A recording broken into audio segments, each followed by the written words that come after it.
PT Didimek dan kita akan tanya-tanya mengenai seputar forex. Oke, silakan perkenalan diri, Master. Master. Oke. Selamat siang, assalamualaikum warahmatullahi wabarakatuh. Selamat siang, salam sejahtera untuk kita semua. Perkenalkan, saya Aib Sumpena dari PT Didimek Berjangka. Di sini saya sebagai mentor, termasuk mentor juga dari PT Didimek. Jadi untuk member yang belajar di Didimek, mau online mau offline, mungkin nanti bisa ketemu saya. Oke, mantap. Oke, Master, kita ada beberapa pertanyaan nih dari yang sering nonton channelnya YouTube Didimek. Oke. Ini ada pertanyaannya. Master, saya minta saran dong, gimana sih untuk jadi trader pemula itu apa aja yang harus dipersiapkan? Oke, trader pemula apa saja yang harus siapkan? Satu, mental. Oke, mental kita untuk terjun dan belajar ke bisnis trading forex. Yang kedua, kemauan untuk kita belajar, kemauan kita untuk memulai. Percuma misalkan kita ada punya dana, tapi kemauan belajar dan memulai tidak ada. Nah, itu harus ada dalam diri untuk para newbie atau pemula. Niatnya berarti harus ada ya, Mas? Jelas, apapun pasti harus ada niat. Terus ini, kalau misalnya kita mau melakukan transaksi trading forex, tapi kita nggak tahu gitu gimana dasar-dasar trading forex itu, apakah boleh? Oke, kita memulai, tapi belum tahu dasarnya trading forex.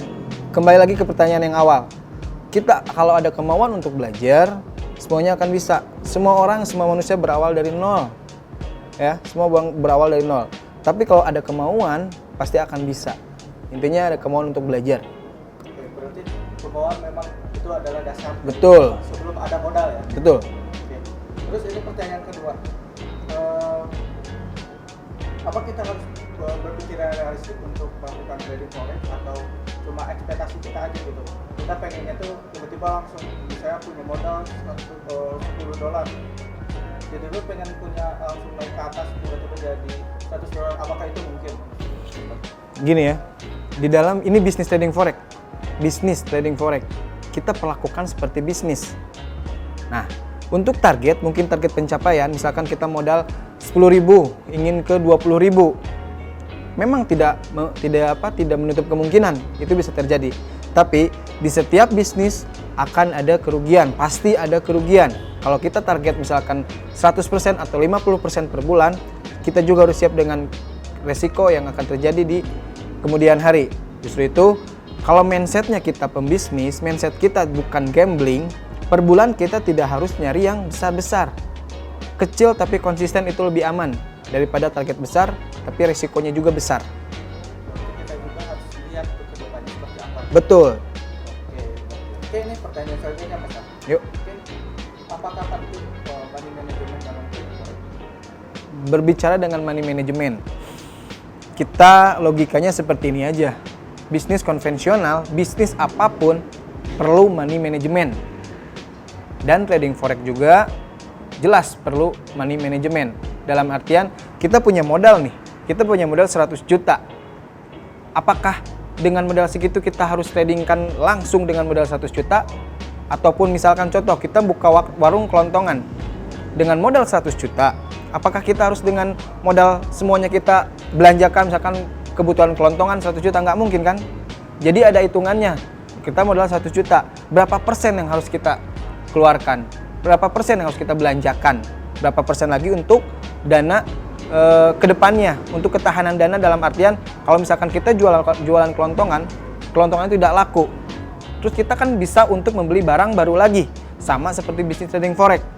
Dalam bisnis trading forex, kalau misalkan kita modal 100 juta, yang kita tradingkan misalkan 1 juta, kita masih ada cadangan dana itu 99 juta. Nah, misalkan trading forex, di bisnis trading forex, modal 1 juta itu yang kita tradingkan belum ada hasil dalam artian floating. Kita masih bisa untuk mengambil di pair atau di mata uang yang lainnya dengan dana yang masih ada ini. Jadi money management itu sangat penting sekali di bisnis apapun termasuk bisnis trading forex. Mantap sekali. Oke, pertanyaan selanjutnya. Ini, saya kan kurang disiplin. Yuk. Kalau untuk masuk trading forex apakah memungkinkan? Soalnya saya pernah masuk ke bisnis trading forex tapi saya gambling. Itu gimana Pak? Oke. Di bisnis trading forex, sabar dan disiplin itu penting. Ya. Dicatat, sabar dan disiplin itu sangat penting. Sabar saat kita menunggu momen, disiplin kita untuk satu, yang tadi kembali lagi money management, kedua pengaturan lot, itu harus disiplin. Kalau misalkan belum disiplin ya kita harus tahu, misalkan kita mengalami misalkan kerugian. Nah, kerugian itu jadikan pelajaran buat kita, apakah kita tidak sabar, apakah kita tidak disiplin. Oke, jadi di dalam bisnis trading forex ini sabar dan disiplin, apalagi disiplin itu sangat penting sekali. Ya, kayak gitu. Oke, terima kasih Mas Ran. Dan ini pertanyaan terakhir. Kita sarannya dong cara memilih broker yang tepat untuknya yang lokal. Cara memilih pialang atau broker yang tepat, satu, yang jelas legalitasnya jelas, diawasi oleh Bapepti. Apa itu Bapepti? Badan Pengawas Perdagangan Berjangka Komoditi. Setiap broker atau pialang lokal yang resmi legalitasnya itu akan diawasi oleh Bapepti. Nah, yang kedua, kantornya jelas ada di mana. Kantornya jelas ada di mana. Dan lihat perkembangan pialang tersebut. Perkembangan pialangnya seperti apa? Misalkan ada kantor pusat di mana, cabangnya ada di mana, dan dia sudah melakukan terobosan-terobosan seperti apa. Itu kita harus perhatikan juga. Kedua, yang selanjutnya, deposit dan withdraw. Deposit dan withdrawal, penarikan dan penyetoran dana itu kita harus tahu. Apakah sekarang kita pikirnya kayak gini, kita profit mau berapa puluh dolar, mau berapa ratus dolar, apakah kita bisa ditarik dengan cepat ataukah harus nunggu beberapa lama. Jadi untuk keamanan dana, penarikan keamanan dana itu harus kita perhatikan juga untuk pialang lokal ya. Contohnya pialang apa itu? Pialang apa ya? Jelas saya kalau misalkan memilih tuh saya pialang, kenapa saya memilih DidyMax? Karena ya satu, penarikan dan penarikan keuntungan mau penarikan modal itu sangat cepat, prosesnya sangat cepat. Saya tidak mau berbicara dengan pialang lain, tapi kita harus ada perbandingan. Dalam artian kalau misalkan kita penarikan misalkan 100 juta atau 1 miliar di DidyMax, berapa lama prosesnya? Itu sangat cepat, kurang lebih 10 menit. Dan prosesnya jamnya itu cukup lama, dari jam 8 sampai jam 5. Kalau misalkan saya pernah coba di pialang lokal lain, proses lebih dari jam 12, pengajuan lebih dari jam 12 siang, itu prosesnya besok hari. Kebayang kalau kita butuh dana tersebut, kita harus nunggu hari berikutnya. Nah, kalau di DidyMax selama hari kerja dari jam 8 sampai jam 5 sore itu diproses hari itu juga, dan prosesnya hanya 10 menit, kurang lebih 10 menit, mau berapapun. Bebas berarti ya? Bebas. Kayak gitu. Terus Mas, terakhir nih, kita sih dari Twitter ya. Yuk. Oke, dari Twitter. Apakah di DidyMax mendapatkan edukasi secara gratis? Ya, oke. Edukasi secara gratis. Dari awal DidyMax berdiri itu sudah diumumkan atau sudah ada apa ya? Sudah pada tahu mungkin ya. Edukasi di DidyMax itu gratis. Gratis edukasi tanpa pungut biaya sedikit pun. Terus kenapa harus kita deposit? Misalkan ada pertanyaan, terus kenapa kita harus deposit kalau memang kan gratis? Edukasi memang secara gratis.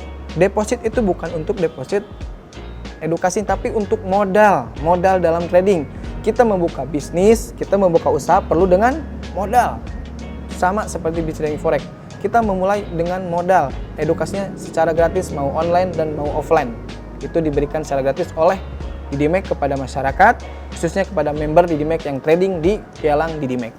Oke, berarti kita sudah menjawab semua ya Mas Arya. Oke. Pertanyaan-pertanyaannya, mungkin teman-teman yang ingin bertanya lebih lanjut lagi bisa langsung masukkan ke dalam komen di YouTube kami. Jangan lupa untuk like dan subscribe juga ya. Oke. Terima kasih atas waktunya Master. Yuk, sama-sama. DidyMax. We are number one.